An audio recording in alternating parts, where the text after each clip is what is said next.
Hello my dear friends, my name is Arvind Patidar और स्वागत है आपका civil AE JE MCQ zone में। सो गाइज, आज हम डिस्कस कर रहे हैं एक नई सीरीज़ जिसमें हम भारत रत्न के बारे में डिस्कस करेंगे। जिनको भी अभी तक भारत रत्न मिला है उनके बारे में डिटेल डिस्कशन करेंगे। एक दिन में हम 3 से 4 लोगों के बारे में डिस्कशन करेंगे ताकि हम उनके बारे में डिटेल नॉलेज प्राप्त कर सकें। सो गाइज, हमारा जो ये कंटेंट रहेगा वो हिंदी में रहेगा, ठीक है। और आपको भी पता होगा कि हर एक एग्जाम में भारत रत्न से रिलेटेड बहुत सारे क्वेश्चंस पूछे जाते हैं, पर्टिकुलर आदमी से रिलेटेड।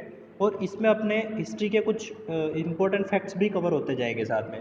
सो गाइस, जिसने अभी तक चैनल को लाइक नहीं किया वो लाइक करें, सब्सक्राइब करें और शेयर करें अपने दोस्तों तक। और जिन्होंने हमारे प्रीवियस वीडियोस नहीं देखे हैं वो प्लेलिस्ट में जाके प्रीवियस वीडियोस को ज़रूर देखें। और guys, this my channel civil engineering JE AE, क्योंकि गाइस एई जेई में भी नॉन टेक्निकल पूछा जाता है, इसलिए ये भी कंपलसरी है। सो गाइज, भारत रत्न के बारे में आपने सुना होगा कि इंडिया के अंदर सबसे बड़ा अवार्ड जो है वो जो दिया जाता है दैट इज़ भारत रत्न। उसके बाद में बहुत सारे अवार्ड आते हैं, पद्म विभूषण, पद्मश्री, ठीक है। तो यहाँ पे हम भारत रत्न से रिलेटेड बात करेंगे। Okay guys, start. Bharat Ratna Bharat का सर्वोच्च नागरिक सम्मान है। यह सम्मान राष्ट्रीय सेवा के लिए दिया जाता है। ओके गाइज, इसमें कला, साहित्य, विज्ञान और सार्वजनिक सेवा ये तो थे ही, लेकिन इसमें खेल भी शामिल कर दिया गया है। और पहले खिलाड़ी का नाम अभी आपको पता लग जाएगा।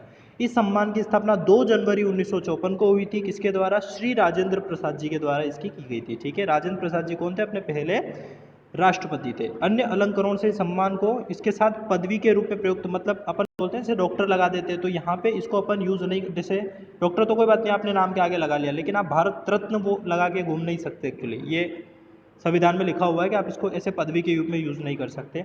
प्रारंभ में सम्मान को मरणोपरांत देने का प्रावधान नहीं था, मरणोपरांत नहीं दिया जाता था, लेकिन 1955 के बाद इसे मरणोपरांत दिया गया।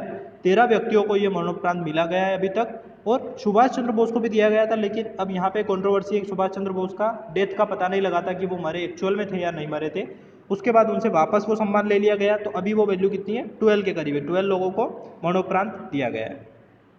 एक वर्ष में अधिकतम 3 व्यक्तियों को दिया जाता है, ये भी आपको याद होना चाहिए। ये सारे क्वेश्चन है आपस अपने आप में, ठीक है, भारत रत्न से रिलेटेड। उल्लेखनीय योगदान के लिए देखो, आप यहाँ पे देख सकते हो, उल्लेखनीय योगदान के लिए भारत सरकार द्वारा पद्म विभूषण, पद्म भूषण और पद्मश्री, ये हायरार्की होती है, ठीक है। सबसे बड़ा पद्म भूषण और पद्मश्री पुरस्कार दिए जाते हैं।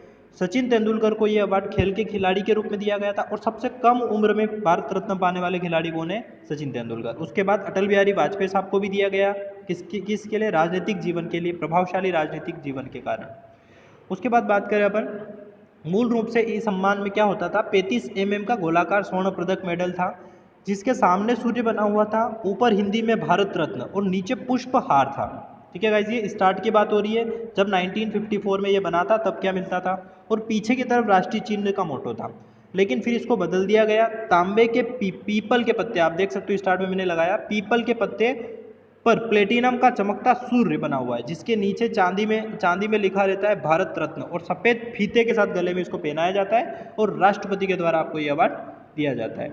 यहाँ पे 1-2 फैक्ट और है कि सबसे पहली गायिका जो थी वो कौन सी थी? सुब्बलक्ष्मी जी थी, 1998 में दिया गया था। आमतौर पर भारत में जन्मे नागरिकों को ही दिया जाता है, लेकिन अब ये क्वेश्चन पूछा हुआ है। पहला तो मदर टेरेसा जी थी, लेकिन ये मदर टेरेसा जी को क्या है? इंडिया की नागरिकता मिल गई थी। लेकिन 2 गैर भारतीय, एक तो पाकिस्तान के राष्ट्रीय नेता खान अब्दुल गफ्फर खान साहब को और दक्षिण अफ्रीका के पूर्व राष्ट्रपति नेल्सन मंडेला को, ये 2 विदेशी है जिनको दिया गया है। बट गाइस, आपको पता होना चाहिए कि खान अब्दुल गफ्फर खान क्या पॉलिटिक्स में एक्टिव थे। 1947 में जब अपन आज़ाद हुए उससे पहले ये एक्टिव थे, तो वो इंडिया का ही पार्ट था, इसलिए एक तरीके से कह सकते हो कि ये इंडिया के ही थे लीडर उस टाइम पे।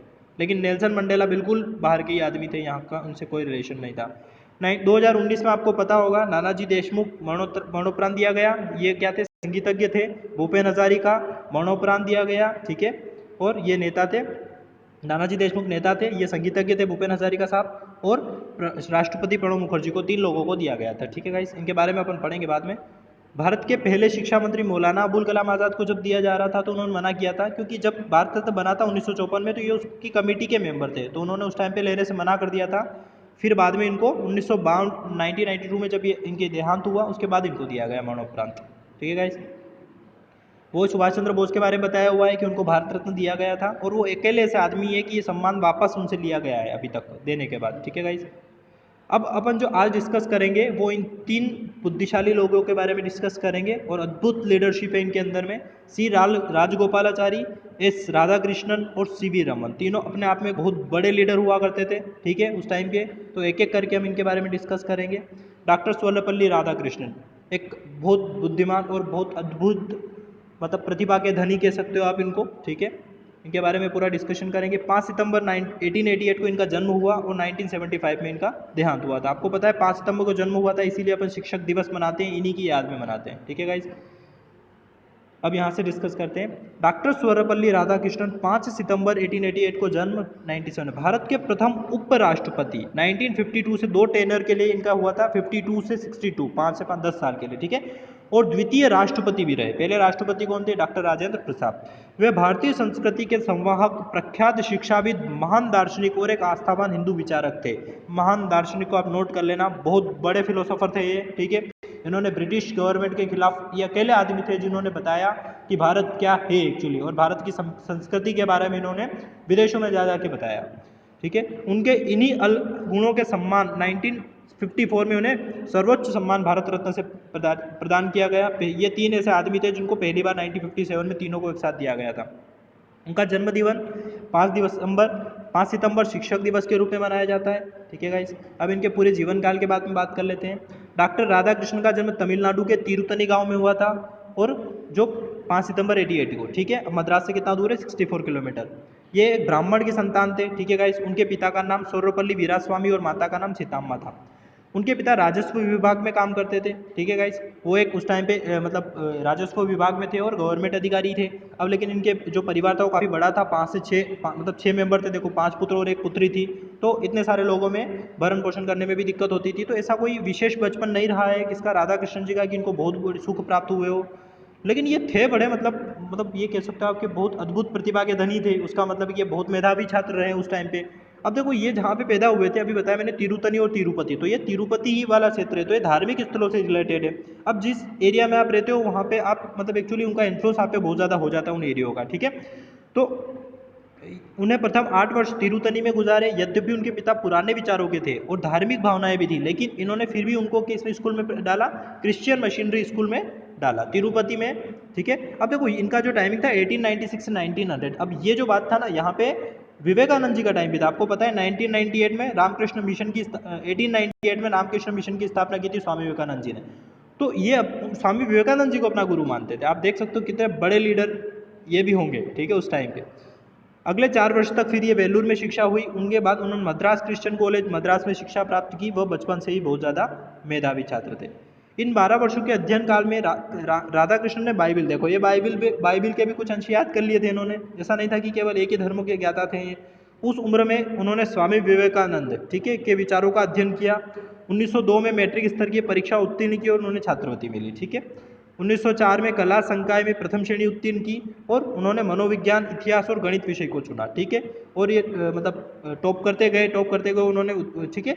और दर्शन शास्त्र में एमए करने के पश्चात 1916 में वो मद्रास रेजिडेंसी कॉलेज में दर्शन शास्त्र के सहायक प्राध्यापक नियुक्त हुए, ठीक है। तो इन्होंने एमए किया था। इनका पूरा जीवन काल में इन्होंने दर्शन शास्त्र फिलोसॉफी को ही पढ़ा था, ठीक है। बाद में उसी प्राध्यापक भी रहे वे, ठीक है। और राधा कृष्णन अपने लेखों और भाषणों के माध्यम से विश्व को भारतीय दर्शन शास्त्र से परिचित करा। आप देख सकते हो ये बहुत बड़े राइटर थे एक तरीके से, ठीक है। सारे विश्व में उनके लेखों की प्रशंसा की गई, तो इतना बड़ा राइटर भी थे ये, ठीक है। दाम्पत्य जीवन की बात करें तो देखो इनकी बहुत छोटे उम्र में शादी हो गई थी, 16 वर्ष की उम्र में। जब इनकी सेवा कामों से हुई थी, वो 10 वर्ष के थे उस टाइम पे उनकी पत्नी। तो 3 वर्ष बाद ये उनसे मिले फिर बाद में। उसके बाद वो साथ रहना शुरू किए थे, ठीक है। उसके बाद वो भी, उनकी पत्नी जो थी वो तेलुगु भाषा पे अच्छा अधिकार था उनका, और अंग्रेजी भाषा भी लिख सकते थे वो, ठीक है। अब देखो यहाँ पे बताया हुआ है उन्होंने कि 1908 में, ठीक है, 1909 में उन्होंने स्नातकोत्तर की परीक्षा उत्तीर्ण कर ली और 1908 में उन्होंने एमए की उपाधि प्राप्त करने के लिए एक शोध लिखा। ये सबसे बड़ी चीज़ है। किसकी बात हो रही है? ये राधा कृष्णन साहब की। 1908 में उन्होंने एक शोध लिखा, क्योंकि जब एमए करते हैं तो कुछ ना कुछ लिखना पड़ता है आपको, ठीक है। उस समय उनकी आयु कितनी थी? 20 वर्ष। इसके बाद उनका और जिज्ञासा बढ़ी उनकी, ठीक है, और वेदों और उपनिषदों का उन्होंने अध्ययन किया। इसके अतिरिक्त उन्होंने हिंदी और संस्कृत भाषा का भी एक अच्छा सा अध्ययन किया था, ठीक है गाइस। अब यहाँ पे बात करें मानक उपाधियाँ, वैसे तो इनकी उपाधियों की कोई कमी नहीं है, ठीक है। भारत रत्न आपको पता ही है, मिल चुका था इन्हें। जब डॉक्टर राधाकृष्णन यूरोप एवं अमेरिका से पुनः वापस लौटे, ठीक है, तो उन्होंने बहुत सारे विश्वविद्यालयों ने उन्हें मानक उपाधियां दी, ठीक है। अब बताऊंगा मैं आपको कि कौन कौन से विश्वविद्यालय के चांसलर थे, ठीक है। यहाँ पे देखो 1928 की शीत ऋतु में पहली मुलाकात इनके पंडित जवाहरलाल नेहरू, आपको भी पता है पंडित जवाहरलाल नेहरू 1928 में क्या थे, लाहौर सेशन की इन्होंने अध्यक्षता की थी, आईएनसी के लाहौर सेशन, और उसी में क्या हुआ था, पूर्ण स्वराज की मांग की गई थी, उसी टाइम पे ये उनसे मिले, ठीक है। यहाँ पे देखो लिखा हुआ है वार्षिक सेशन में आए थे कलकत्ता। अब देखो यहाँ पे क्या हुआ था, उस टाइम पे ये तो थे गवर्नमेंट में टीचर, देखो इनका राजनीति से इतना कोई लगा वो नहीं था, ये इंटरफेयर नहीं थे डायरेक्ट राजनीति में, ठीक है। कैसे आए थे वो बताऊंगा मैं आपको। अब यहाँ पे मना था कि एक्चुअली कोई भी मतलब गवर्नमेंट अधिकारी है वो ऐसे भाषण नहीं देगा, ठीक है, गवर्नमेंट टीचर है तो, लेकिन इन्होंने उस चीज़ को ध्यान नहीं दिया। 1929 में इन्होंने व्याख्यान दिया, ठीक है, और उस व्याख्यान से विदेशों में भी वो बात चली गई कि गजब का बोलता है ये लीडर तो, ठीक है। तो मैनचेस्टर यूनिवर्सिटी आपने सुना होगा, तो मैनचेस्टर यूनिवर्सिटी लंदन से इनको ऑफर आया कि आप यहाँ पे आइए और हमारे एजुकेशन सिस्टम में भी इस टाइप के भाषण दीजिए, ताकि हम भी बता पाए लोगों की मतलब क्या एक्चुअली इनके दार्शनिक विचारों से बहुत ज़्यादा प्रभावित हो गया था वेस्टर्न कल्चर, ठीक है। तो उनको वहाँ पे बुलाया गया। उसके बाद उन्होंने बहुत सारे संस्थानों में एक्चुअली भाषण दिए, है ना। देखो यहाँ पे लिखा हुआ है कि मैनचेस्टर एंड लंदन के कई विश्वविद्यालयों में उन्होंने भाषण दिए। अब बात की जाती है उनके सन 1931 से 36 तक आंध्र विश्वविद्यालय के चांसलर रहे, ठीक है। देखो ऑक्सफोर्ड यूनिवर्सिटी का ये लाइन का थोड़ा सा देख लेना एक बार, ठीक है, कि उस टाइम पे ये गए तो होंगे जरूरी वहाँ पे, क्योंकि ये जब गए थे इंग्लैंड तो ऑक्सफोर्ड वगैरह। कलकत्ता विश्वविद्यालय के अंतर्गत आने वाले जॉर्ज पंचम कॉलेज, ठीक है, के प्रोफेसर 1930 से 41। उसके बाद देखो ये काशी मतलब ये क्या था, एक्चुअली बीएचयू की बात कर रहा है, बनारस हिंदू विश्वविद्यालय, आपको पता होगा एशिया का सबसे बड़ा उस टाइम पे एक तरीके से ये हुआ करता था बनारस हिंदू विश्वविद्यालय। और किसने बनाया था ये, मदन मोहन मालवीय साहब, मदन मोहन मालवीय साहब ने इसको बनाया था, और इन्होंने ही इनवाइट किया था इनको कि साहब आप आइए यहाँ पे और हमारे कॉलेज के आप चांसलर बनिए। तो इन्होंने हंसते हंसते कहा था कि हंसते हंसते ये आए, और उसके 1939 से 48 तक देखो ये कितना कम से कम 9 साल का डिफरेंसेस हो रहा है यहाँ पे, तो 9 साल तक वहाँ के चांसलर रहे। उसके बाद 53 से 62 तक दिल्ली विश्वविद्यालय के चांसलर रहे, और यूनेस्को में भारतीय प्रतिनिधि के रूप में भी ये गए थे, जब मतलब बात चल रही थी यहाँ पे कैबिनेट मिशन की, उस टाइम पे लीडर बने थे। और नाइटहुड 1931, अभी ये नाइटहुड क्या होता था, ये एक उपाधि होती थी जो इंग्लैंड के द्वारा दी जाती थी, और उसके बाद इनके नाम के आगे क्या लग जाता था, सर लग जाता था, ठीक है। तो सर डॉक्टर सर राधाकृष्णन कह सकते हो आप इन्हें, ठीक है। राजनीतिक जीवन की बात करें तो इनका कोई स्पेसिफिक राजनीतिक जीवन नहीं था, ठीक है। संविधान निर्माता सभा का इनको सदस्य बनाया गया था, 1947 से 1949 तक इसके सदस्य रहे। और अब देखो यहाँ पे पहली बात थी कि इनको उपराष्ट्रपति बनाया गया था, ठीक है। ये पहले उपराष्ट्रपति थे, और उपराष्ट्रपति कौन होते थे, अपने राज्यसभा के जो मतलब जो राज्यसभा को लीड करते हैं वो उपराष्ट्रपति के सदस्य होते हैं, ठीक है, उपराष्ट्रपति ही होता है। तो यहाँ पे जवाहरलाल नेहरू जी ने इनको बुलाया था, और जवाहरलाल नेहरू जी ने इनको बोला कि आप बनिए, क्योंकि एक बहुत बड़े लीडर थे, और जवाहरलाल नेहरू जी भी काफ़ी इन्फ्लुएंस थे इनसे कि ये बहुत करिश्मेटिक लीडर है, ये हमारी चीज़ों को बहुत अच्छे तरीके से संभाल पाएंगे। और इनका ये जो एक तरीके से आप कह सकते हो जो निर्णय था जवाहरलाल नेहरू जी का, वो बहुत गजब तरीके से सार्थक सिद्ध हुआ। और जितने भी लीडर थे उस टाइम पे अपने कॉन्स्टिट्यूशन असेंबली में, उन सब ने इनके मतलब यूँ कह सकते हो आप कि उनको याद किया जाता है उनके विनोदी स्वभाव के लिए आज भी। उपराष्ट्रपति की बात करें 1952 में सोवियत संघ से आने के बाद डॉक्टर राधाकृष्णन उपराष्ट्रपति निर्वाचित किए गए। अब देखो ये कांग्रेस के थे ही नहीं, पहली चीज़ तो ये इनका कांग्रेस से कोई रिलेशन नहीं था, लेकिन एक आदमी जो कांग्रेस का है ही नहीं, ठीक है, और उस आदमी को डायरेक्टली किसी कांग्रेस के पोस्ट पे पहुंचाना भी एक बड़ी बात थी, वो भी जवाहरलाल नेहरू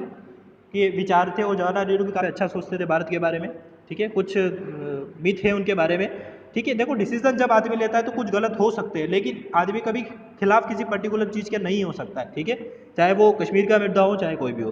सन 1952 में भारत के उपराष्ट्रपति बनाए गए, और 1952 से 1962 2 कार्यकाल इन्होंने पूरे किए। उसके बाद इतने बड़े लीडर थे कि उपराष्ट्रपति से इनको फिर बाद में राष्ट्रपति बनाया गया, तो आप देख सकते हो, ठीक है। नेक्स्ट देखो शिक्षक दिवस की बात करें, हमारे देश के द्वितीय किंतु अद्वितीय राष्ट्रपति, ठीक है, डॉक्टर सर्वपल्ली राधाकृष्णन का 5 सितंबर को प्रतिवर्ष शिक्षक दिवस मनाया जाता है। अब देखो यहाँ पे भी ऐसी बात है कि देखो इनके जो स्टूडेंट थे ना वो ये उनके लिए एक तरीके से भगवान के बराबर थे, ठीक है, उस टाइम पे। अब इनके शिक्षकों ने बोला कि एक बार मतलब सर कि हम आपका बर्थडे मनाएंगे एक तरीके से, तो उन्होंने कहा था कि आप मेरा बर्थडे ऐसे मेरा बर्थडे मत मनाइए, केवल ये सारे शिक्षकों का बर्थडे के रूप में मनाइए आप, ठीक है, ताकि इस टाइम पे हर एक शिक्षक अब मतलब हर एक बच्चा अपने शिक्षकों से कुछ ग्रहण कर सके, उस टाइप से था इनका, ठीक है गाइस। तो उस दिन से ही मनाया गया। भारत रत्न यद्यपि 1931 में ब्रिटिश साम्राज्य ने सर की उपाधि दी थी, लेकिन सर की उपाधि भी उनके लिए छोटी थी, क्योंकि 1948 के बाद तो इनको ये उपराष्ट्रपति बन चुके थे। और स्वतंत्र भारत में 1954 में इन्हें भारत रत्न प्रदान किया गया था। जो सर नहीं लगाते थे अपने नाम के सामने नॉर्मली है, ठीक है। ये देख सकते हो आप कितना बड़ा लीडर अपनी वेशभूषा के अंदर में रहते थे। और ये मैंने बताया आपको अकेले लीडर थे उस टाइम पे जो ब्रिटिश साम्राज्य क्या बोलता था कि वो वेस्टर्न कल्चर को ज़्यादा प्रमोट करते थे और अपने कल्चर के बारे में कुछ भी उलट सुलट बोलते थे। तो ये बोलते थे कि नहीं, आप गलत हो यहाँ पे, और ये उनको प्रूफ करते थे। और वेस्टर्न कल्चर में भी जाके इन्होंने प्रूफ किया और वहाँ के लोगों ने भी माना है, ठीक है। तो ये आप देख सकते हो, अद्भुत। और इनके देखो, इनके बहुत सारे राइटिंग स्किल्स है। मैंने बताया था आज का भारतीय इतिहास, the Hindu view of life, नवयुगों से, an idealist view of life, eastern religion versus देखो वेस्टर्न थॉट्स, ये बहुत बड़ी बुक है इनकी, अच्छे से पढ़ना आप इनको। The philosophy of Rabindranath Tagore को भी गुरु मानते थे और इनके फिलोसॉफी से भी काफ़ी ज़्यादा प्रभावित थे ये। The pursuit of the truth, religion, science and culture, ये काफ़ी इनकी बुक्स हैं, ठीक है। तो ये थे charismatic leader doctor Radhakrishnan. Next अपन बात करें चक्रवर्ती राजगोपालाचारी, ठीक है। तो इनको बोला जाता है सी राजगोपालाचारी और इनको राजा जी के नाम से भी जाना जाता है। औसम लीडर, जबरदस्त राजनीति पे पकड़, ठीक है। और साउथ के लीडर थे ये, ठीक है, ठीक है गाइस। इनके बारे में अपन पढ़ते हैं। चक्रवर्ती राजगोपालाचारी 1878, 10 साल पहले पैदा हो गए थे ये। और ये बहुत काफ़ी टाइम तक 94 ईयर के करीब इनका क्या था, कार्यकाल था, ये कह सकते हो आपकी जन्म, ये मतलब जिए 1972 तक ये जिए। राजा जी के नाम से फेमस थे, वकील, लेखक, राजनीतिक और दार्शनिक थे ये भी, ठीक है। तो वकील साहब थे ये। वो स्वतंत्र भारत के द्वितीय गवर्नर जनरल, अब ये यहाँ पे अच्छे से पकड़ लेना आप चीज़ को, स्वतंत्र भारत के द्वितीय गवर्नर जनरल। पहले कौन से, लॉर्ड माउंटबेटन, आज़ादी से पहले भी थे, आज़ादी के बाद भी वो रहे। जब वो रहे उसके बाद इन्होंने छोड़ा, तो प्रथम भारतीय गवर्नर जनरल थे ये। क्योंकि आपको पता होगा 1950 तक गवर्नर जनरल की पोस्ट थी, कोई प्रधानमंत्री वगैरह नहीं थे, ठीक है, उस टाइम पे। तो 1950 के बाद अपनी पोस्ट वगैरह आ गई थी कि मतलब प्रधानमंत्री जी तो थे ही, ठीक है। लेकिन अपना कॉन्स्टिट्यूशन 1950 के बना, 1950 के बाद प्रधानमंत्री, राष्ट्रपति वगैरह सब आ गए। तो उससे पहले गवर्नर जनरल की पोस्ट थी और वो श्री राजगोपालाचारी ने निभाई थी एक तरीके से आपके, ठीक है। 10 अप्रैल 1952 से 1954 तक ये मद्रास प्रांत के मुख्यमंत्री रहे, ठीक है। मद्रास प्रांत से आते थे, मद्रास उस टाइम पे बहुत बड़ा प्रांत था। वे दक्षिण भारत के कांग्रेस के प्रमुख नेता थे, तो ये राजनीति में बिल्कुल एक्टिव थे, किंतु बाद में कांग्रेस के प्रखर विरोधी। अब ये इनके कुछ ना मतलब ये चीज़ें हो गई थी एक तरीके से। तो जवाहरलाल नेहरू बाद में इनके मतलब है ना एंटी हो गए थे ये कांग्रेस से। तो इन्होंने एक नई पार्टी बनाई थी, उस पार्टी का नाम था स्वतंत्र पार्टी, ठीक है। वे गांधी जी के समधी भी थे। समधी कैसे, इनकी पुत्री का विवाह गांधी जी के सबसे छोटे पुत्र देवदास गांधी से हुआ था। तो ये समधी थे गांधी जी और सियारदास जी, ठीक है। और दक्षिण भारत में हिंदी के प्रचार प्रसार के लिए इनका बहुत बड़ा योगदान है, ठीक है। आपको पता है आज भी, क्योंकि पहला जो दक्षिण भारत में राज्य बना था 1953 में, आपको पता है क्या लिंग्विस्टिक बेसिस पे क्या बना था, हैदराबाद बना था। तो वहाँ पे लैंग्वेज की बहुत बड़ी प्रॉब्लम थी, तो इन्होंने उस चीज़ को सोल्व आउट करने की कोशिश की काफ़ी। इनके आरंभिक जीवन की बात करें तो दक्षिण भारत में सलेम जिले के थोरापल्ली नामक गांव में जन्मे। राजाजी तत्कालीन सलेम जनपद थोड़ा है ना, ये तमिल ब्राह्मण परिवार में जन्मे थे, ठीक है। कृष्णगिरी जनपद में आज में आता है वो। उनकी आरंभिक शिक्षा मैसूर में, होसूर नहीं मैसूर है, ठीक। कॉलेज की शिक्षा मद्रास और बेंगलुरु में हुई थी, ठीक है गाइस। नेक्स्ट बात करें इनका मुख्यमंत्री के तौर पे, तो सन 1937 में काउंसिलों के चुनाव में चक्रवर्ती के नेतृत्व में कांग्रेस ने मद्रास प्रांत में विजय प्राप्त की। अब देखो 1937 की बात की हुई है, क्योंकि 1935 में क्या हो गया था, गवर्नमेंट ऑफ इंडिया एक्ट आ गया था, आपको पता होगा, गवर्नमेंट ऑफ इंडिया एक्ट 1935। उसके बाद क्या हुआ, इंडिया में इलेक्शन हुए थे, और इलेक्शन हुए थे, आपको पता है इंडिया में इलेक्शन जो कांग्रेस बहुत ज़्यादा, कांग्रेस हर जगह जीत गई थी वो इलेक्शंस को। तो क्या हुआ, दिक्कत, मुस्लिम वर्ग में प्रॉब्लम क्रिएट हो गई यहाँ पे। मुस्लिमों ने सोचा अब तो दिक्कत हो जाएगी, ठीक है। इसीलिए 1900 आपको पता होगा 1940 में मोहम्मद अली जिन्ना साहब ने क्या कर दिया था कि अलग अलग इलेक्ट्रोड की मांग कर दी और अलग पूरी कंट्री की मांग कर दी कि हमें पाकिस्तान चाहिए। उसके बाद में आप याद भी होगा एक चीज़ कि सी आर दास कुछ करके उन्होंने पॉइंट्स दिए थे, ठीक है। उसके बारे में अपन बात करेंगे। तो देखो यहाँ पे चक्रवर्ती ने भी, अब देखो 1939 में क्या हुआ था, ब्रिटिश सरकार और कांग्रेस के बीच मतभेद हो गए थे। तो 19 आपको पता होगा उसके बाद क्या कर दिया था, महात्मा गांधी जी बोला कि जितने भी 1942 में क्या चलने वाला था, आंदोलन चलने वाला था, भारत छोड़ो आंदोलन। तो गांधी जी ने बोला कि अब सब जितने भी बड़े बड़े पोस्ट पे सब छोड़ दो। तो कांग्रेस के जितने भी बड़े लीडर थे सबने छोड़ दिया। तो ये भी मुख्यमंत्री थे साहब, तो इन्होंने भी अपना छोड़ दिया एक तरीके से वो जान देना। अब क्या हुआ था, यहाँ दूसरा विश्व युद्ध शुरू हो गया। ये बात है 1939 से, आपको पता है 1944 तक विश्व युद्ध चला था, ठीक है। कांग्रेस और चक्रवर्ती के बीच पुनः ठन गई। अब देखो ये युद्ध हुआ, तो अब यहाँ पे प्रॉब्लम क्या चल रही थी कि ब्रिटिश गवर्नमेंट को अपनी आर्मी भेजे या नहीं भेजे, उनको हेल्प करे कि नहीं करे, ये प्रॉब्लम वाली बात चल रही थी, ठीक है। तो देखो यहाँ पे कई बार गांधी जी के भी विरोधी हो गए थे। वो गांधी जी का विचार था कि ब्रिटिश सरकार को इस युद्ध में मात्र नैतिक समर्थन दिया जाए, लेकिन राजा जी का कहना था कि भारत को पूर्ण स्वतंत्रता देने की शर्त पर। अब देखो इनका क्या था कि ब्रिटिशरों से डील कर लो कि भैया हम तुम्हारी हेल्प करेंगे और तुम हमें आज़ाद करके चले जाओगे इस युद्ध के बाद में, ठीक है। तो ये बात मानी नहीं एक्चुअली, ठीक है। लेकिन उसके बाद में देखो ये 1942 में क्या हुआ था कि ये जो पाकिस्तान अलग होने की बात थी तो इन्होंने समर्थन किया था इस बात का कि पाकिस्तान अलग हो जाए, हमें कोई दिक्कत नहीं है, ठीक है। लेकिन इसकी भी बात नहीं मानी गई इनकी, ठीक है। और इनका विरोध भी किया गया इस टाइम पे कि आप ऐसा कैसे बोल सकते हो। लेकिन आप खुद सोचो कि 1942 में जो इस आदमी ने जो बात बोल दी थी 1947 में वो प्रूव हो गई। तो ऐसी कोई बात नहीं बोली जाती। उन्होंने भी वहाँ पे उस टाइम पे कुछ सोचा होगा कि क्या कंडीशंस बन रही है, उसके अकॉर्डिंग बोला था। क्योंकि राजनीति पे जितनी पकड़ इनकी थी उतनी बहुत कम लोगों की उस टाइम पे पकड़ थी, ठीक है गाइस। यहाँ पे आप देख सकते हो यही लिखा हुआ है, ठीक है, कि 1942 के इलाहाबाद कांग्रेस अधिवेशन में देश का विभाजन को स्पष्ट सहमति प्रदान की, ठीक है। और ये लीडर थे 1942 में। बहुत सारे लीडर आपको पता होगा कि भारत छोड़ो आंदोलन में जेल चले गए, लेकिन ये जेल नहीं गए थे उस टाइम पे। इन्होंने मना कर दिया था उस टाइम पे जेल जाने से एक्चुअली, ठीक है।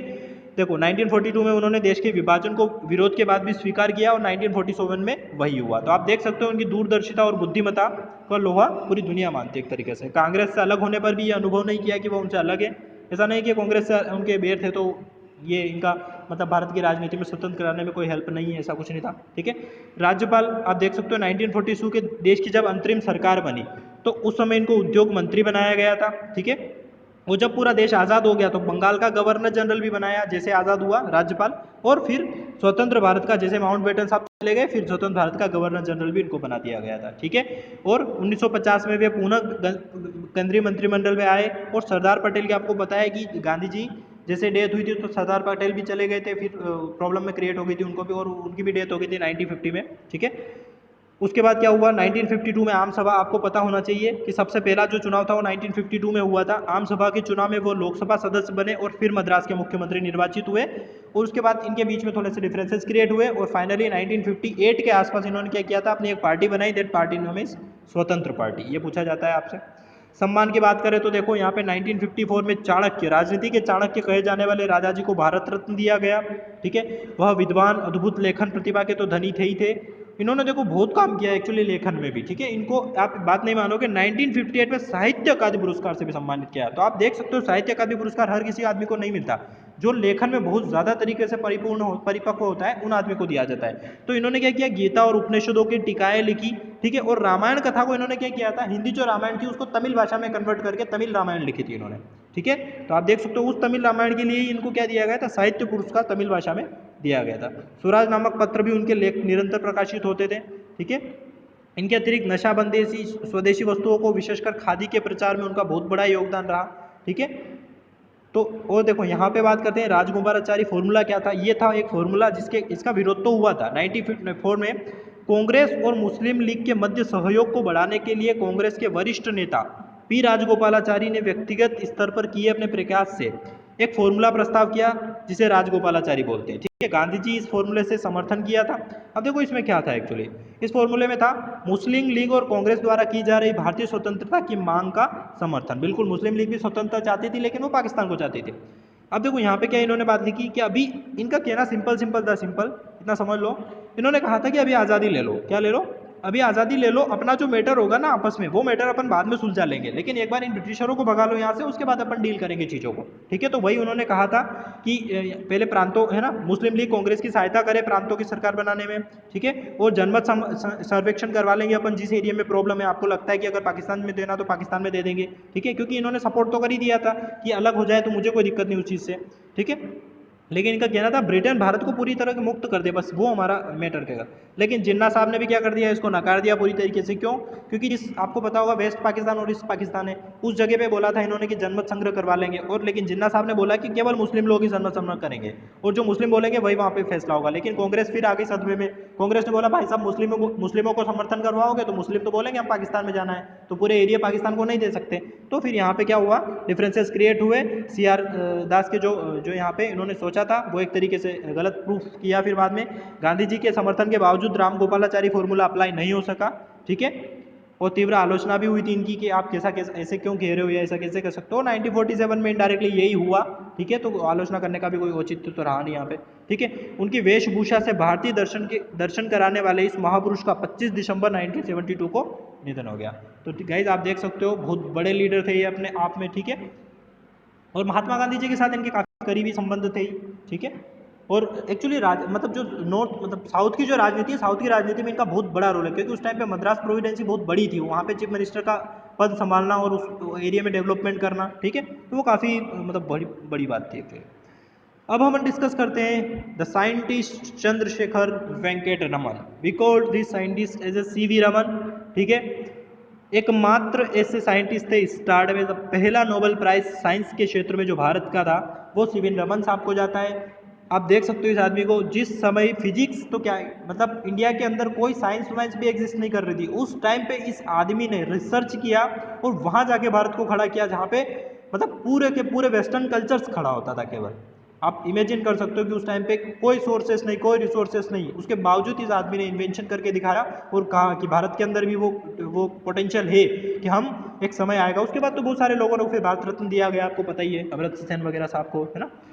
तो देखो इनके बारे में अपन बात करें, चंद्रशेखर वेंकट रमन का जन्म 7 नवंबर 1888 को, अब देखो इनका जन्म भी 1888 को हुआ और सर्वपल्ली राधाकृष्णन साहब का जन्म भी 1880 को हुआ था। उनका पहले हो गया था सितंबर में, इनका पहले हो गया था नवंबर, उनका सितंबर में तमिलनाडु के तिरुचापल्ली गांव में हुआ। आपके पिता चंद्रशेखर अय्यर एसपीजी कॉलेज में भौतिकी और गणित के मतलब प्राध्यापक थे। तो गाइस देखो यहाँ पे राजनीति का कोई रोल नहीं है, पहली चीज़ है, क्योंकि क्यों गए ये साइंस में, क्योंकि इनके जो पापा थे वो पढ़े लिखे थे, तो इनका जो विचारक था एक्चुअली, अब देखो ये ब्राह्मण फैमिली से होते हैं तो ये भी कहीं शास्त्र पढ़ने चले जाते, ठीक है, या किसी और गवर्नर पोस्ट पे होते हैं तो किसी और फील्ड में चले जाते, लेकिन ये पढ़ाई से रिलेटेड तो फुल पढ़ाई में डेविएटेड थे। सन 1982 में आपके पिता चंद्रशेखर अय्यर विशाखापट्टनम के भौतिकी और गणित में प्राध्यापक थे उस समय, ठीक है। इनकी 4 वर्ष की आयु थी। आपकी शिक्षा विशाखापट्टनम में हुई, वहाँ के प्राकृतिक सौंदर्य और विद्वानों की संस्कृति ने आपको विशेष रूप से प्रभावित किया। तो गाइस आप देख सकते हो जितने भी बड़े बड़े साइंटिस्ट हुए वो पहले नेचर से कनेक्ट हुए, नेचर से कनेक्ट होने के बाद फिर देखो साइंस से जवाब मिलते हैं, नेचर से कनेक्ट हुए, नेचर में कुछ अद्भुत चीज़ें दिखी, उस अद्भुत चीज़ों के जवाब खोजने के लिए लोग जाते हैं साइंस में। ये आप कितने भी बड़े बड़े लीडर्स को देख लें, चाहे वो आइंस्टीन हो चाहे कोई भी हो, ठीक है। सो गाइस क्योंकि जवाब इनडायरेक्टली आपको साइंस में मिलेगा। शिक्षा की बात करें, अपने 12 वर्ष के अल्पायु में इन्होंने मैट्रिक की परीक्षा उत्तीर्ण कर ली, तभी आपको श्रीमती एनी बेसेंट के भाषण, एनी बेसेंट आपको पता ही है, होम रूल लीग की स्थापना की थी इन्होंने यहाँ पे, ठीक है। ये आयरलैंड की एक लेडी थी, आयरलैंड से आई थी, इन्होंने वहाँ पे आयरलैंड के अंदर होम रूल लीग चलाया था, तो उन्होंने देखा भारत में भी ये हो सकता है, तो फिर ये भारत में आए थे, फिर ये बाल गंगाधर तिलक, मोतीलाल नेहरू, ये सब इनके लीडर मतलब इनके शामिल हुए थे, ठीक है। इन्होंने महाभारत और धार्मिक ग्रंथों का अध्ययन किया था, ठीक है, इससे आपके हृदय पर भारतीय गौरव की अनिट छाप छुपी, ठीक है। तो ये इन्होंने सभी सब पढ़ा, अमिट छाप छुड़ी। आपके पिता उच्च शिक्षा के लिए विदेश भेजने को तैयार थे, लेकिन इनकी क्या तबीयत सही नहीं रहती थी, ठीक है, तो ब्रिटिश डॉक्टरों ने इनको बोला कि आप मत जाइए बाहर, एक्चुअली ये बोला था। 1903 में चेन्नई के प्रेसिडेंटी कॉलेज में प्रवेश लिया इन्होंने, ठीक है, तो फिर इनको यहीं पढ़ना पड़ा, नहीं तो ये बाहर भी चले जाते, बाहर जाते तो फिर आप सोच सकते थे क्या कर लेते हैं। यहाँ के प्राध्यापक उनकी योग्यता, आपकी योग्यता से इतने प्रभावित हुए कि आपको अनेक कक्षाओं में उपस्थित होने से छूट मिल गई। आप देख सकते हो स्टूडेंट को और क्या चाहिए, छूट मिल जाए तो वो कुछ और ध्यान में लगाएगा, तो इन्होंने क्लास में बैठने छूट मिले क्योंकि इनको सब आता था एक्चुअली।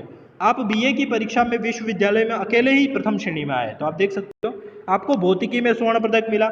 एक बार ये बात हुई थी कि ये बीमार थे, इनके पिताजी ने कहा आप रेस्ट कीजिए, इन्होंने कहा नहीं मैं फिजिक्स पढ़ूंगा, तो ये उठ के फिजिक्स पढ़ने लग गए। तो इस लेवल के ये मतलब थे, आप सोच सकते हो फिजिक्स में डेविएटेड। अंग्रेजी निबंध पर पुस्तक लिखी इन्होंने। 1907 में मद्रास विश्वविद्यालय में गणित में प्रथम श्रेणी में एमए की डिग्री विशेष योग्यता के साथ की, और इससे पहले किसी ने उतने नंबर नहीं लाए थे, ये भाई साहब ने रिकॉर्ड तोड़ दिया। तो आप देख सकते हो। युवा विज्ञानी की बात करें, आपके शिक्षार्थ के रूप में कई महत्वपूर्ण कार्य किए। 1906 में इन्होंने अपना प्रकाश विवर्तन का पहला शोध लंदन की फिलोसॉफिक पत्रिका में भाई साहब इन्होंने प्रकाशित कर दिया, और जैसे ही ये प्रकाशित हुआ तो उधर के लोग पढ़ के तो सदमे में आ गए कि भैया ये आदमी ऐसा कैसे लिख सकता है, और उन्होंने कैसे लिखा इस चीज़ को, तो वो लेख काफ़ी पढ़ा गया इनके बारे में, ठीक है। अब यहाँ पे देखो ये फिजिक्स की बात हो रही, विवर्तन वाली घटना को बोला जाएगा कि क्या, ठीक है, जब प्रकाश स्कैटर होता है वो तरंग में विभाजित होता है, उस वाली की बात हो रही है यहाँ पे। वृत्ति एवं शोध की बात करें तो देखो गाइस ये अब देखो इनके बारे में काफ़ी चीज़ें हैं कि ऐसा नहीं है कि इनको भी बहुत ज़्यादा इजीली चीज़ें मिल गई थी शोध करने के लिए। उन दिनों आपके समान प्रतिभाशाली व्यक्ति के लिए वैज्ञानिक बनने की सुविधा नहीं थी साहब, ठीक है। अतः भारत सरकार के वित्त विभाग की प्रतियोगिता में, अब देखो इन्होंने क्या किया, फाइनेंस मिनिस्ट्री की कोई एग्जाम थी वो दे दी, आप प्रतियोगिता में परीक्षा में भी प्रथम आए लो, यहाँ पे भी इन्होंने रिकॉर्ड तोड़ दिया। 1907 में आप असिस्टेंट अकाउंटेंट जनरल बने कलकत्ता में। आप देख सकते हो गाइस कि इन्होंने क्या किया, असिस्टेंट अकाउंटिंग की जॉब की थी। अब एक मतलब आप समझ सकते हो नोबेल प्राइज विनर, वो भी भौतिकी के क्षेत्र में फाइनेंस की जॉब कर रहा है। तो गाइस हर एक के लाइफ में ये प्रॉब्लम आई है। 1907 में अकाउंट की एग्जाम दी उन्होंने, 1920 के करीब तक जॉब की बिल्कुल बेकायदा, ठीक है, कलकत्ता के अंदर, और पोस्टिंग इधर उधर भी हुई थी। तो कहीं ना कहीं ये चीज़ें छूटती गई थी इनकी, ठीक है, कि अब कहीं ना कहीं लग रहा था कि क्या कुछ होगा फिजिक्स के क्षेत्र में, या कहीं जा पाएंगे एक्सपोजर करने के लिए, क्योंकि आपको भी पता है कि कभी कभी हमारा इंटरेस्ट जिस चीज़ में होता है उस इंटरेस्ट के फील्ड में अपन काम नहीं कर पाते हैं, ठीक है। तो उस समय ऐसा प्रतीत होता था कि आपके जीवन में स्थिरता आ गई है, आप अच्छा वेतन पाएंगे और अकाउंटेंट जनरल ही बने रहेंगे, बुढ़ापे में ऊंची पेंशन प्राप्त करेंगे, ऐसा कुछ सोचा, ऐसा कुछ दिखने लगा था। लेकिन एक दिन वो कार्यालय से लौट रहे थे, जिस पर उसके एक बोर्ड देखा उन्होंने। उस बोर्ड पे क्या लिखा था, वैज्ञानिक अध्ययन के लिए भारतीय परिषद, Indian association for cultivation of science. मानो देख के मानो आपको बिजली का करंट सा छू गया कि ऐसा भी कुछ है। तभी आप ट्रेन से उतरे, परिषद कार्यालय में पहुंचे, आपने अपना परिचय दिया, परिषद की प्रयोगशाला में आपने आज्ञा पाली काम करने की। तो देख सकते हो आप, तत्पश्चात आपका तबादला रंगून हुआ, फिर नागपुर में हुआ, आपको अपने घर में ही प्रयोगशाला बना ली थी, समय मिलने पर आप उसी में काम करते थे। सन 1911 में आपका तबादला फिर कलकत्ता हो गया, तो यहाँ परिषद की प्रयोगशाला में फिर प्रयोग करने का अवसर मिल गया था। आप देख सकते हो फिर कलकत्ता आ गए साहब, फिर उसी प्रयोगशाला में काम करना शुरू किया। यह क्रम चलता रहा 1917 तक, ठीक है। 1917 के बाद क्या हुआ, अंशकालीन अनुसंधान का क्षेत्र था, ध्वनि में कंपन और कार्यों का सिद्धांत। आपका वाद्यों की भौतिकी का ज्ञान इतना गहरा था कि 1927 में जर्मनी में प्रकाशित 20 खंडों वाले भौतिक विश्वकोश के 8वें खंड के लिए वाद्य यंत्रों की भौतिकी का लेख आपसे तैयार किया गया। तो आप समझ सकते हो वाद्य यंत्र मतलब उसी की बात हो रही है यहाँ पे, कि है ना, मतलब एक्चुअली लाइट वेव्स, वो है ना, वेव्स की ही बात हो रही है यहाँ पे। संपूर्ण भौतिक कोश में आपका एक ऐसा लेखन जो जर्मन नहीं है। आप देख सकते हो उस पर्टिकुलर चीज में एक ही आदमी था जो जर्मनी का नहीं था, क्योंकि आपको पता है जर्मनी उस टाइम पे एक बहुत बड़ा हब था। जितने भी बड़े बड़े लीडर है, चाहे वो आइंस्टाइन से लेके टेस्ला हो या कोई भी, जितने भी बड़े लीडर थे सब जर्मनी जाते थे और जर्मनी में पढ़ाई करते थे। अब ये भाई साहब अगर जर्मनी चले जाते तो आप अंदाज लगा सकते हो कि आज भारत किस पोजीशन पे होता, और ठीक है, फिजिक्स के क्षेत्र में। कलकत्ता विश्वविद्यालय में 1917 में भौतिकी के प्राध्यापक का पद मिला इनको यहाँ पे, तो उन्होंने इनको स्वीकार कर लिया। आशुतोष मुखर्जी ने बुलाया था इनको और आपने उनका निमंत्रण स्वीकार कर लिया, और सरकारी पद में जो थे ये फाइनेंस, उनको इन्होंने इस्तीफा दे दिया। क्योंकि आशुतोष मुखर्जी ने देखा कि इतना बड़ा जो लीडर है, फिजिक्स का इतना ज्ञान रखता है, उन्होंने इनके वो जो लेख था ना एक्चुअली जो इन्होंने प्रकाशित किया था वो पढ़ लिया, तो उन्हें कहा कि इतनी बड़ी प्रतिभा का धनी यहाँ पे क्या कर रहा है, और वो भी फाइनेंस में। तो फिर उन्होंने वहाँ से बुलाया उनको, भौतिकी के क्षेत्र में उन्होंने प्राध्यापक बनाया अपने कॉलेज में, और इन्होंने कहा कि भाई साहब आप जो वो छोड़िए और आप जो काम में तत्पर हैं या जिन काम में आप फेमस हो सकते हैं उसमें आप करिए।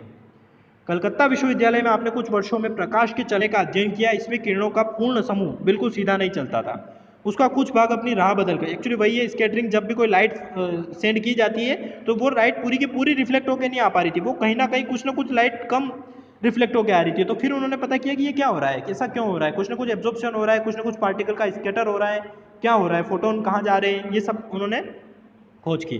सन 1921 में आप विश्वविद्यालयों की कांग्रेस के प्रतिनिधि बन ऑक्सफोर्ड गए। आप देख सकते हो कि विश्वविद्यालयों की एक कांग्रेस की मीटिंग हुई थी और भारत से किस आदमी को भेजा गया, सीवी रमन साहब को भेजा गया। कहाँ पे, ऑक्सफोर्ड यूनिवर्सिटी में, ठीक है। अब ये गए तो आपको पता ही होगा कि ये इनके बारे में फेमस है कि ये गए थे जहाँ से, और जहाँ से इन्होंने नीला रंग देख लिया था समुद्र का और ये इन्फ्लुएंस हो गए थे। तो उस टाइम तक ये थोड़ा सा इधर उधर जा रहे थे कि चीज़ों को कैसे क्या समझ, मतलब ये इनका फिक्स नहीं था टॉपिक, कि किस टॉपिक पे ये चल रहा था। लाइट इनका टॉपिक फिक्स था, लेकिन क्या करें आगे की तरफ चल रहा था, ठीक है। तो ये क्या, वहाँ अंदर है ना, प्रतिनिधि लंदन में दर्शनीय वस्तुओं को देख अपना मनोरंजन कर रहे थे, लेकिन ये क्या कर रखे थे, गिरजाघर में जाते थे वहाँ के चर्च में और फुसफुसाते गलियारों का रहस्य समझने में लगे हुए थे, ठीक है। जब आप जलियान से स्वदेश लौट रहे थे, वही मतलब, ठीक है, जलियान से स्वदेश लौट रहे थे, तो आपने भूमध्य सागर मेडिटेरियन सी में अनोखा नीला और दुधियापन देखा। आप देख सकते हो कलकत्ता विश्वविद्यालय पहुंचकर आपने पार्थिव वस्तुओं को प्रकाश के विखरने का नियमित अध्ययन शुरू कर दिया कि भाई साहब ये नीला रंग कहाँ से आया, ठीक है। तो नीला रंग आने के कारण उन्होंने उस पर रिसर्च करनी शुरू कर दी। 7 वर्ष बाद अब देखो क्या हुआ, आपने उस खोज को पहुंचे जो रमन प्रभाव के नाम से विख्यात हुई। तो ठीक है, रमन इफेक्ट के लिए इनको नोबेल मिला था। 1927 में आपका ध्यान इस बात पे गया कि जब एक्स किरणें, ठीक है, जब एक्स किरणें प्रकीर्ण होती है तो उनकी तरंग लंबाइयाँ बदल जाती है। वही बात हुई थी, कोई किरण अगर जाती है तो वो रिटर्न उसी मार्ग में कुछ डिफ्लेक्ट होकर आती है, तो उनकी तरंग क्षेत्र बदल गया, फ्रीक्वेंसी चेंज हो गई, वेवलेंथ चेंज हो जाती है।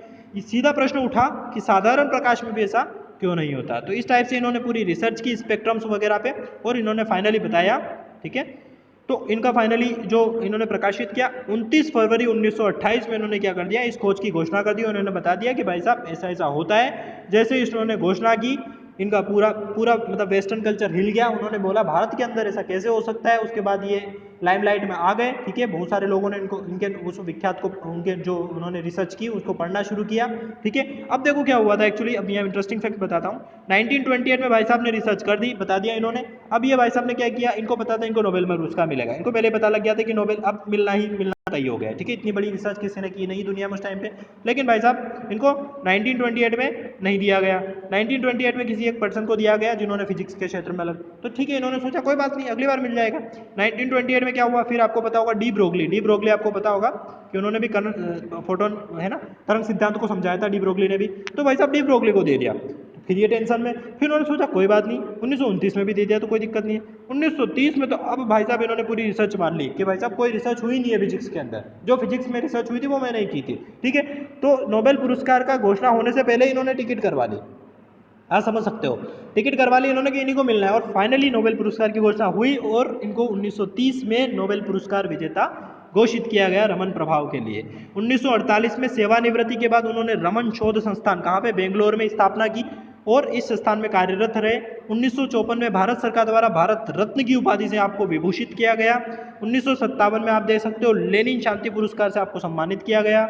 और बात करें 1928 में चंद्रशेखर वेंकट रमन ने रमन प्रभाव की खोज की थी, जिसकी याद में प्रत्येक वर्ष राष्ट्रीय विज्ञान दिवस कब 28 फरवरी को ही खोज हुई थी। और 28 फरवरी को ही हम क्या मनाते हैं, राष्ट्रीय विज्ञान दिवस आज भारत में मनाया जाता है, ठीक है गाइज। ये देख सकते हो आप कितने बड़े लीडर थे उस टाइम पे। देखो यहाँ पे कहीं से कहीं तक कोई भारतीय नहीं है, one and only CV Raman साहब थे। देखो आप यहाँ पे नोबेल पुरस्कार लेने भी गए तो बिल्कुल भारत की वेशभूषा में गए, क्योंकि वो भारत को वहाँ पे रिप्रेजेंट कर रहे थे। आप यहाँ पे देख सकते हो सारे के सारे लीडर्स जो थे वो वेस्टर्नाइज कल्चर के लीडर्स थे, ठीक है। तो इतने बड़े लीडर थे यहाँ पे, ठीक है गाइज। तो ये थे हमारे आज के भारत रत्न के 3 विशेष पर्सन के बारे में हमने डिस्कस किया। सो गाइज यहाँ पे बहुत सारे क्वेश्चंस बनते हैं। अपन भारत रत्न की पूरी सीरीज को खत्म करेंगे, उसके बाद में इनके क्वेश्चंस को भी डिस्कस करेंगे जो जो प्रीवियस आए हुए हैं। अब देखो यहाँ से आपको कितनी चीजें एक साथ पता लग सकती है, उपराष्ट्रपति, राष्ट्रपति, ये वो, तो आप चीजों को जोड़ सकते हो। एक हिस्ट्री ऐसे ही याद होगी, हिस्ट्री को आपको जोड़ना पड़ेगा। ओके गाइज, तो जिसने हमारे प्रीवियस वीडियोस को अब तक नहीं देखा है वो एक बार प्रीवियस वीडियोस को देखें। अगर आपको वीडियो अच्छा लगता है, कंटेंट अच्छा लगता है, तो आप वीडियो को लाइक करें, सब्सक्राइब करें और शेयर करें और नोट्स बनाइए और पढ़ते रहिए। Thank you guys.